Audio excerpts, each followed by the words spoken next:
falar da cultura, a gente não pode esquecer daquele povo que veio para o Brasil, do povo afro, do povo negro, que veio para cá na condição de escravizados. E trouxeram com eles seus costumes, suas crenças, suas tradições. E eu, como um afrodescendente assumido, acredito muito na questão da continuidade, daquela missão que cada um de nós temos. E eu não poderia deixar de fazer essa cantiga no início, até para poder lembrar daqueles que fizeram muito por Itaquá na questão da cultura, que chegaram aqui antes de mim e fizeram muito pela cultura. E muitos deles não se encontram mais entre nós, e eu faço uma referência a esses baluartes da cultura que tanto fez por Itaquaquecetuba, no qual eu aprendi muito com todos eles, com aqueles que já se foram, infelizmente, e com aqueles que ainda, graças a Deus, estão aqui. Bom, eu, como na minha especialidade na cultura, eu cheguei em Itaquá no final de 1979. Aí montei a minha academia numa salinha em cima do antigo Banco Bameirindos, que tinha aqui na cidade. Eu tinha uma faixinha lá de 50 centímetros assim, de comprimento, e colocado na capoeira matrículas abertas, né? E achando que eu estava abafando. Aí daqui a pouco me deu um pânico e eu queria largar tudo e ir embora. Parece que eu estava dormindo, né? E sonhei que estava com a academia aberta, e eu acordei do sonho, queria desfazer daquilo. Mas já era tarde, já estava pego, laçado pela capoeira. E quando eu cismei de entregar aquela sala para o rapaz que tomava conta, que era o Dr. Rubens Ambrosio Guimarães, eu fui procurá-lo para entregar a sala, que eu ia embora. Ele pegou e falou: não, eu quero que você pegue, fica no espaço maior, que é num porão. Lá era uma academia de halterofilismo, mas o cara parou e fica lá nesse salão. E eu falei: agora estou lascado, né? Aí eu comecei a dar aula, começou a aparecer aluno daqui, aparecer aluno dali. Resumindo, acabei oficializando a capoeira Itaquá no dia 11 de junho de 1983, ou seja, há 38 anos atrás, que eu fiz a primeira formatura de capoeira lá no SEMI. Então, para mim, a capoeira ficou oficializada na cidade naquele dia. Naquela época, eu formei 7 alunos. E aí, o trabalho foi crescendo, e aí me veio uma coisa na cabeça. Se a capoeira, ela veio, a capoeira é a única luta brasileira que teve inclusa no Código Penal brasileiro. O capoeirista da época, ele era enquadrado na lei do Código de Vadiagem. E era proibido jogar capoeira. Em 1937, quando a capoeira foi liberada através de um pedido de Mestre Bimba, junto com a equipe para o presidente da época, a capoeira veio à tona com o compromisso também de abraçar toda a questão do folclore brasileiro. Era um dos itens que foi imposto na época. E eu pensei, se a capoeira foi decretada, foi liberada como rainha do folclore, por que não unificar toda a questão cultural com a capoeira? E foi o que eu fiz em Itaquá. Aí eu me aliei ao samba, me aliei à congada, ao Moçambique, o Bumba Meu Boi, tudo aquilo que tinha na cidade, eu procurei me infiltrar como capoeirista. E acabei, com isso, fazendo uma grande mobilização na cidade. Em 1988, no centenário da Lei Áurea, eu consegui reunir moçambiqueiro, Bumba Meu Boi, matrizes africanas nas suas vertentes, umbanda, candomblé, samba, e nós íamos para o desfile cívico da cidade. Primeira vez que a gente veio para o desfile cívico da cidade, até porque eu acredito que todo mundo tem direito de participar da questão cívica, que somos cidadãos, né? Então a cultura começou a crescer nesse sentido na cidade. E aí foi só crescendo, a gente depois passou um bom tempo preservar o folclore tradicional de Itaquá. É a tradição de Itaquá na questão do folclore, fale quem quiser, mas é a dança da Santa Cruz, né? Que é aquela que serviu como para catequizar o índio, aquela que também catequizou o povo negro, porque a gente veio para cá e tivemos que passar por processo de catequese também. E aí onde, se a gente for analisar, que teve aí essa questão, que preservar até a questão do próprio sincretismo, esse tipo de ato, que fez a cultura brasileira crescer. Itaquá é riquíssimo em cultura, muito rico em cultura, mas infelizmente no Brasil não tem muito investimento na questão cultural. Não há muito investimento na questão cultural, porque eles não enxergam, infelizmente, alguns governantes não vê a importância da cultura na formação, na mobilização, na autoestima. Eu falo em autoestima, eu falo próprio de mim, né? Porque a capoeira me mostrou tudo que eu sou hoje.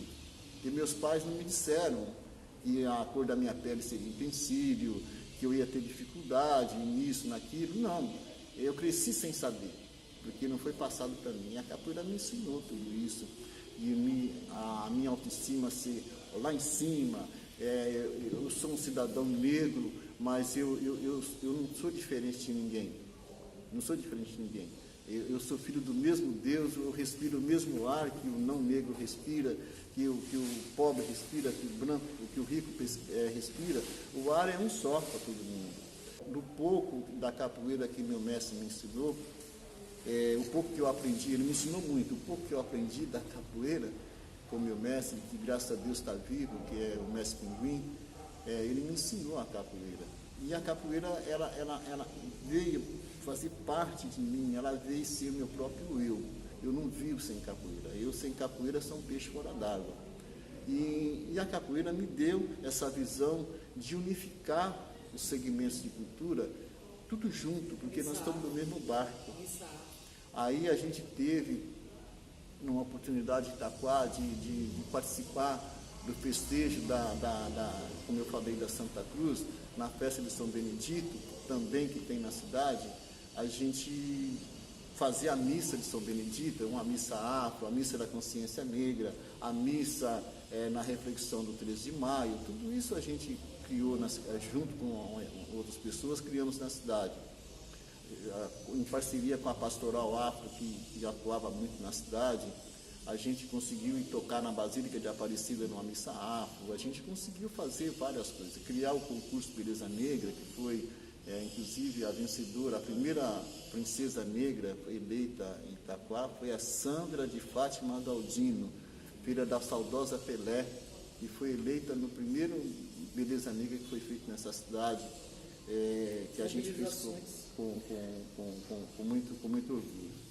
E depois a gente, como eu falei, que em 88 a gente fez a mobilização do Cívico Cívico, a gente também começou a criar mobilizações de encontros de segmentos para poder, encontros de segmento para que nós pudéssemos dar visibilidade e credibilidade à cultura do município. O município é riquíssimo em cultura.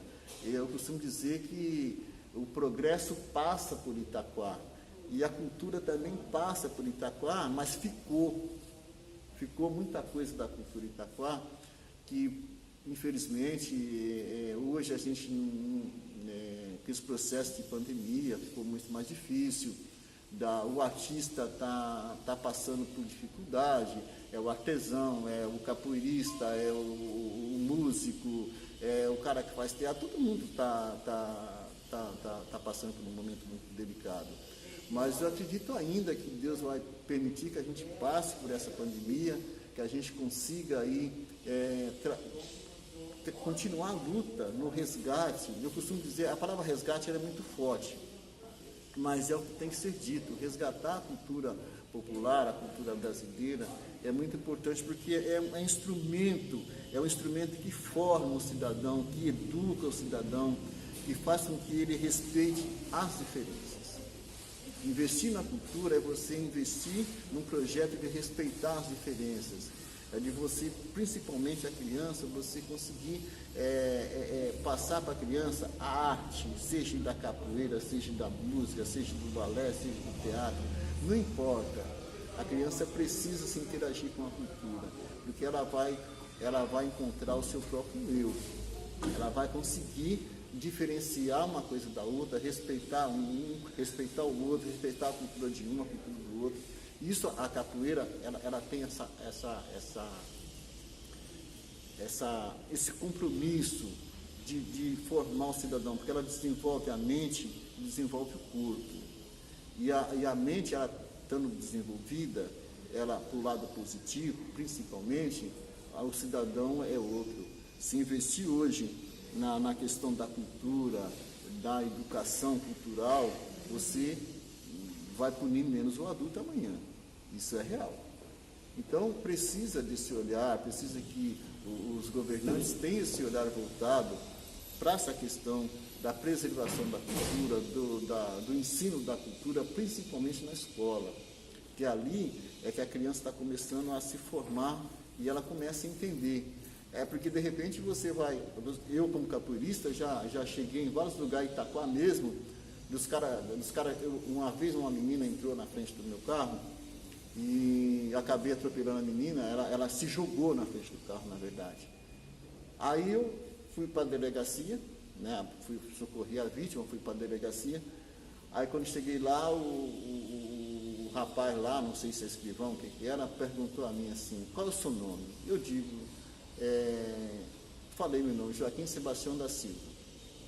O que você faz? Eu dou aula de capoeira. Você é o mestre, você é o famoso mestre Kim? Eu falei, o senhor que falou que sou famoso. Eu sou o mestre Kim, mas não falei que sou famoso. Aí ele falou, mas você é boca dura. Eu falei, não, mas por quê? O senhor perguntou para mim. E eu não falei para o senhor que eu sou o mestre Kim, o senhor que falou que eu sou famoso, eu não sou. Aí ele perguntou a mim, você bebe? Eu falei, não, senhor. Você usa droga? Eu falei, não, senhor. Você tem tatuagem no corpo? Eu falei, não, senhor. Mas que negro capoeirista é você? Aí eu disse a ele, mas doutor, mas vem cá, eu para poder ser negro e ser capoeirista, eu tenho que usar droga, eu tenho que beber, eu tenho que ter tatuagem no corpo. Aí que o processo veio mesmo para cima de mim, mas não deu em nada o processo, e eu acabei sendo, a menina viu que ela que entrou na frente do carro e deu tudo certo.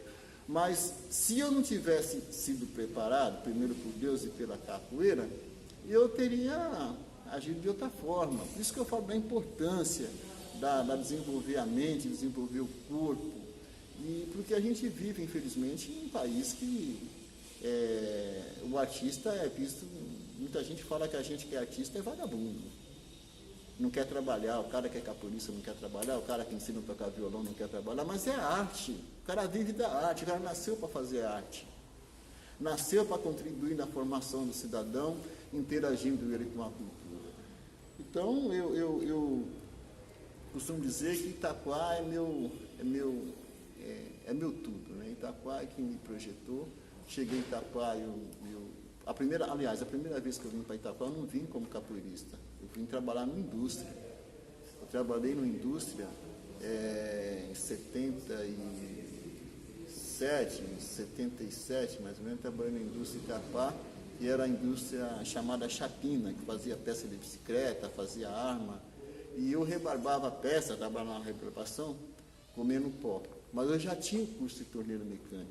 Aí, um dia me chamaram para fazer um teste na usinagem e, curiosamente, eu comecei minha vida profissional em Itaquá. Só que eu não sabia que a capoeira vinha e me tirava daquele caminho que eu tinha de ser torneiro mecânico, queria exercer a função para ser capoeirista. Ou seja, eu não tinha na mentalidade de ser capoeirista.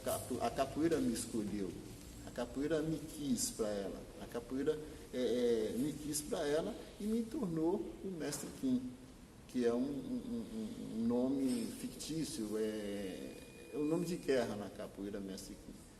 E a capoeira me deu tudo que eu tenho, me deu me deu uma esposa, me deu filhos, me deu, ou seja, me deu tudo. Abaixo de Deus me deu tudo. Então, eu só gostaria de dizer que esse compromisso que a gente tem com a cultura está em todo lugar, mas Itaquaquecetuba tem uma coisinha diferente, tem algo diferente. Quem bebe essa água não esquece, né? Não esquece.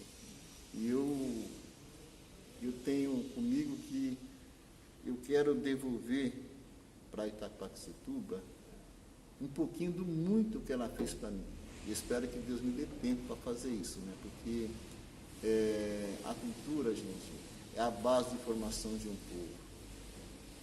Um povo sem cultura é uma árvore sem raiz.